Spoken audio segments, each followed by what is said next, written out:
నమస్కారం. సికింద్రాబాద్ పార్లమెంటు ప్రజలకు, కార్యకర్తలకు, కాంగ్రెసు లీడర్లకు, మాజీ కార్పొరేటర్లకు, మాజీ ఎమ్మెల్యేలకు, మాజీ ఎంపీలకు, మాజీ ఫ్లోర్ లీడర్లకు, ఇక్కడ పనిచేసిన ప్రతి ఒక్క కార్యకర్తకు దానం నాగేందర్ అన్న గారు సికింద్రాబాద్ పార్లమెంట్ అభ్యర్థి.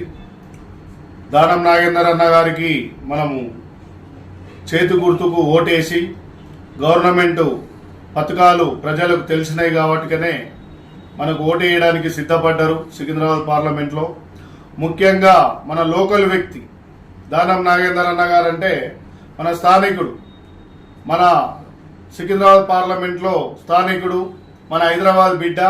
గత 6-7 సార్ల ఎమ్మెల్యే.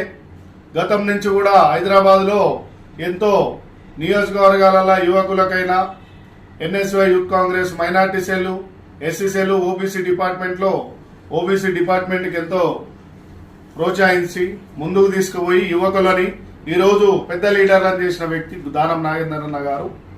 ఆయనకు 13వ తేదీ కంపల్సరిగా 2వ నెంబర్ మీద ఒత్తి మనము దానం నాగేందర్ అన్న గారిని అతిపెద్ద మెజార్టీతో కాంగ్రెస్ గుర్తుకు ఓటేసి కాంగ్రెస్ పార్లమెంటు సీట్లో గెలిపిస్తే రేపు కేంద్ర మంత్రి రాహుల్ గాంధీ గారు పీఎం కాగానే ఎమ్మటే మన మిత్రుడు, మన తెలంగాణ చీఫ్ మినిస్టర్ రేవంత్ అన్న గారు మాట ఇవ్వడం జరిగింది. కేంద్ర మంత్రి మన సికింద్రాబాద్ పార్లమెంట్ లో కాంగ్రెస్ నుంచి అయితే అభివృద్ధులు ఎట్లుంటాయో చూడండి. ఇప్పటిదాకున్న బీజేపీ ప్రభుత్వంలో కిషన్ రెడ్డి గారు ఏం చేయలేకపోయారు. సో కాంగ్రెస్ గుర్తుకు ఓటేద్దాం, మనమంతా కలిసి ఎంపీలను గెలిపిద్దాం. సికింద్రాబాద్ ఎంపీని దానం నాగేందర్ అన్న గారిని గెలిపించి మనం ఎంతో అభివృద్ధి చేసుకుందామని తెలుపుతూ మీ అంబర్పేట శ్రీనివాస్ యాదవ్.